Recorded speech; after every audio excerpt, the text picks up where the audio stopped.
তারা পদত্যাগ করে যে রাজনৈতিক দলের তারা সদস্য হয়েছেন বা হতে চান সেখানে গিয়ে সাংগঠনিক রাজনীতি করেন, সরকারের উপরে আর হস্তক্ষেপ চলবে না। মাহফুজ আলম তথ্য উপদেষ্টা, তাকে পদত্যাগ করতে হবে। স্থানীয় সরকার উপদেষ্টা জনাব আসিফ মাহমুদ সজীব ভুঁইয়াকে অবিলম্বে পদত্যাগ করতে হবে। নির্বাচন দিলে আপনাদের কেউ কি একটা ইউনিয়ন চেয়ারম্যান হইতে পারবেন? এখন যা অবস্থা মনে তো হয় পারবেন না। যা বলছিলাম, কেন এমন করুণ দশা জুলাইয়ে নেতৃত্ব দেয়া তুখোর সব ছাত্র নেতাদের দল এনসিপির? জনগণের ভোটে নির্বাচিত হওয়ার পরেও যাকে ঢাকার মেয়রের দায়িত্ব দেওয়া হয়নি। দর্শক, এবার পুরো দমে খেলা জমে গিয়েছে। এবার উপদেষ্টা আসিফ মাহমুদ সজীব ভুঁইয়া ও মাহফুজ আলম রীতিমতো কঠিন ভাবে ফেসে গিয়েছেন। তাদেরকে পদত্যাগ করতে হবে। এবার কঠিন আন্দোলন করছেন ইশাক হুসাইন। রাতের বেলা মশাল মিছিল নিয়ে যে হুঙ্কার গুলা দিয়েছেন এই ভিডিওতে দেখতে পারবেন। এবার তাণ্ডব শুরু করে দিয়েছে বিএনপি। এমনকি দেখতে পারবেন যে এনসিপি নেতা কর্মীদের পাশে এখন কেউ নেই। তাদের মিছিলে 100 লোকও হচ্ছে না।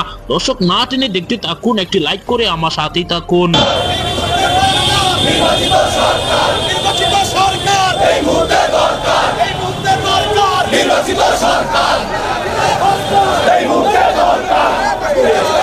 তারা পদত্যাগ করে যে রাজনৈতিক দলের তারা সদস্য হয়েছেন বা হতে চান সেখানে গিয়ে সাংগঠনিক রাজনীতি করেন, সরকারের উপরে আর হস্তক্ষেপ চলবে না। মাহফুজ আলম তথ্য উপদেষ্টা, তাকে পদত্যাগ করতে হবে। স্থানীয় সরকার উপদেষ্টা জনাব আসিফ মাহমুদ সজীব ভুঁইয়াকে অবিলম্বে পদত্যাগ করতে হবে। আমরা কি আরেকটা স্বৈরাচারের জন্ম হতে দিতে পারি? একজন প্রার্থী আমি, আমার সাথে যদি এই আচরণ করা হয়, যখন জাতীয় নির্বাচন হবে, রাষ্ট্র ক্ষমতা পরিবর্তনের প্রশ্ন চলে আসবে, তখন কি আপনারা আশা রাখতে পারেন যে নিরপেক্ষভাবে বাংলাদেশে জাতীয় নির্বাচন হবে?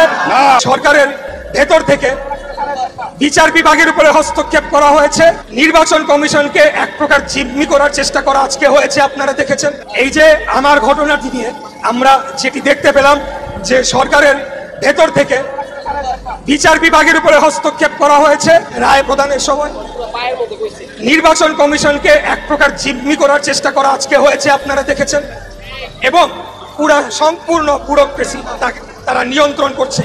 এখন এই অবস্থায় আমার একজন প্রার্থী আমি, আমার সাথে যদি এই আচরণ করা হয়, যখন জাতীয় নির্বাচন হবে, রাষ্ট্র ক্ষমতা পরিবর্তনের প্রশ্ন চলে আসবে, তখন কি আপনারা আশা রাখতে পারেন যে নিরপেক্ষভাবে বাংলাদেশে জাতীয় নির্বাচন হবে? এরা এই সরকারে থাকা অবস্থায় না না না, আপনারা বলেন না কেন ভাই? কি হয়েছিল? একই কাজ করেছিল সে। বিচার বিভাগের উপরে হস্তক্ষেপ করেছে, নির্বাচন কমিশন ধ্বংস করেছে, প্রশাসনকে সে ব্যবহার করেছে, তাই কিনা?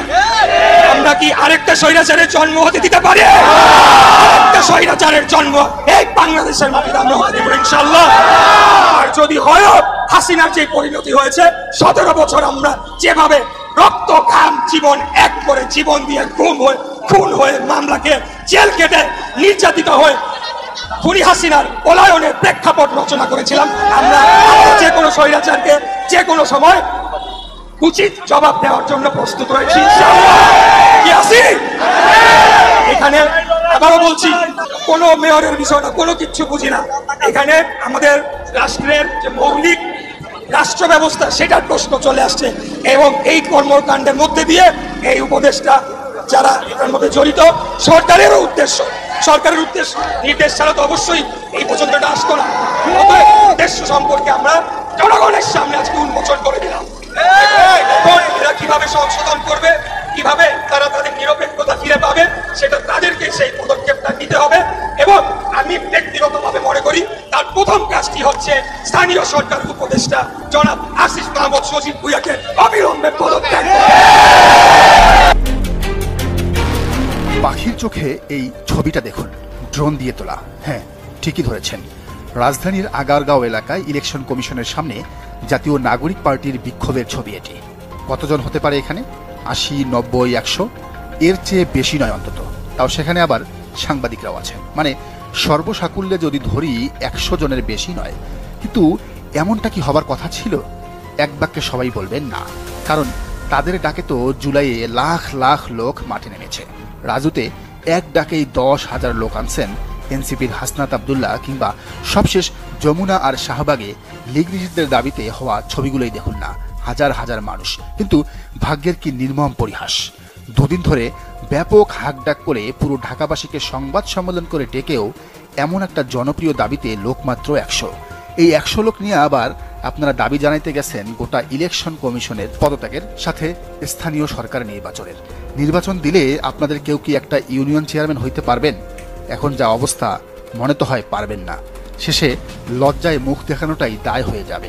কিন্তু এমন হওয়া বড়লা পরিস্থিতি কেন আপনাদের? যে আগারগাঁয়ে আপনারা গেছেন, ওখানে যদি ছাত্র শিবিরের দপ্তর সম্পাদক সিকবাতুল্লাহ কিংবা প্রকাশনা সম্পাদক সাদিক কায়েম এক কাপ চা খাইতেও যায়, তারপরও আগারগাঁও ইউনিট আর এখানকার শেরেবাংলা কৃষি বিশ্ববিদ্যালয় থেকে অন্তত 500 লোক আসবে। আচ্ছা, শিবিরের কথা বাদ দেন, ঢাকা বিশ্ববিদ্যালয়ে বাম ছাত্র সংগঠনগুলোর মিছিলও তো আপনাদের চেয়ে বেশি লোক হইতো। যা বলছিলাম, কেন এমন করুণ দশা? জুলাইয়ে নেতৃত্ব দেয়া তুখোর সব ছাত্র নেতাদের দল এনসিপির কয়েকটা কারণ আছে। প্রথমটা হইল ইসলামী ছাত্র শিবির আর জামাতে ইসলামী নিয়া বাজে মন্তব্য করা, তাদের সাথে ইচ্ছা করেই বৈরী সম্পর্ক তৈরি করা। আপনারা জামাত শিবিরের রাজাকারের দল, স্বাধীনতা বিরোধী দল বইলা 10 মে থেকে যা যা করছেন তার ফলাফল আজকের এই লজ্জা। নিজেদের তো মুক্তিযুদ্ধের সপক্ষের দল দাবি করেন, তাই না? তো এই তার নমুনা।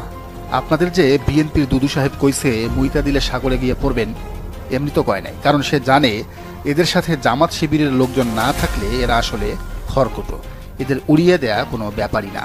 আপনাদের এক নেত্রী তাজনুফা জাবিন কইছে না, 71-এ গোলাম আজমরে হারাইয়া নাকি দেশ স্বাধীন করছেন। জামাত শিবির নাকি মানুষের কাছে যাইতেই পারে না লজ্জায়। তো এখন লজ্জাটা পাইল কে ভাই? কোথায় সেই ডাকসুর অলিখিত ভিপি বাকের মজুমদার আর জিএস আব্দুল কাদের স্যার? জামাত শিবিরের নাকি বিচার করার শখ তাদের। এত কম লোক নিয়ে অন্যতম একটা জনপ্রিয় দলের বিচার করবেন আপনারা? বিএনপির ইশরাক তো হাসতেছে, দুদু মিয়া খুব চাপে ছিল কথা কইয়া, কিন্তু এখন সবাই তো তারে বাহবা দিবে, বলবে আপনিই সত্য, দিবে না? এই দেখেন আপনাদের শুভাকাঙ্ক্ষীরাই কি কইতেছে, পড়েন। এনসিপি বাকছাসের উচিত রাজনীতি ছেড়ে দিয়ে কেরিয়ারে মনোযোগী দেওয়া। যারা স্টুডেন্ট তারা পড়াশোনায়, আর যাদের ছাত্রত্ব শেষ তারা সচিবালয় তদবির বাণিজ্য ছেড়ে সান্ডার তেল, সুন্দরবনের অরিজিনাল খাজি মধু, আম, লিচু, হানিনাটের হালাল ব্যবসা করে স্বাবলম্বী হতে পারো। বড় ভাই হিসেবে তোমাদের এই পরামর্শ দিলাম, চিন্তা করে দেখবা। আজ আসি। এই কথা কে লিখেছেন? আপনাদেরই সাবেক একজন সহযোদ্ধা মেহেদি। হইল কিছু এটা? আরেকজন তো জায়গা মতো দিছে, বলছে নির্বাচন কমিশনে ইশরাকের শপথ আটকে দেওয়ার অনুষ্ঠানের ঘোষণায় হাসনাতের পোস্ট শেয়ার হয়েছে 1000-এর মতো, মাঠে জড়ো হয়েছে 100 জনের মতো, ক্যামেরা আর সাংবাদিক বেশি উপস্থিতির চেয়ে। আসলে বাস্তবতা এটাই। আপনারা আরো অনেক ভুল করছেন, হুজুরদের দূরে সরাই দিছেন না? মাদ্রাসার ছাত্ররা নিজেদের এখন প্রতারিত। দর্শক, হাইকোর্টের রায়ে মেয়র হওয়ার পরেও দায়িত্ব দিচ্ছেন না ইশরাক হোসেনকে মাহফুজ আলম এমনকি আসিফ মাহমুদ, তারা দুজনে মিলে যে ষড়যন্ত্রগুলো করছে ঢাকা শহরের এই সিটি কর্পোরেশনের দায়িত্ব তাদের একজন ছাত্রকে দেওয়া হবে। তারা নির্বাচনে অংশগ্রহণ করলে যেন তাদের সুবিধা হয় এরকম ষড়যন্ত্র করছে ক্ষমতায় বসে বসে।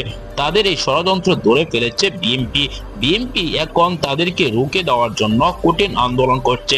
আসিফ মাহমুদ, সজীব ভুইয়া ও মাহফুজ আলমের পদত্যাগের দাবিতে তুলপাড় এখন ঢাকা শহরে যে আন্দোলন গড়ে তুলেছে ইশরাক হোসেনের সমর্থকরা কিন্তু এই আন্দোলন থামাবে না, কেননা ইশরাক হোসেনের সমর্থকরা ঢাকা শহরে খুবই ডেঞ্জারাস।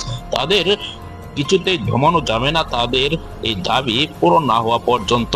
এখন দেখার বিষয় যে কখন তাদেরকে পদত্যাগে বাধ্য করা হয়।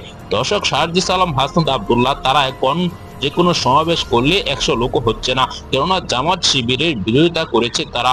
এবার কঠিন ভাবে ফেসে যাচ্ছেন এনসিপি ও ছাত্ররা।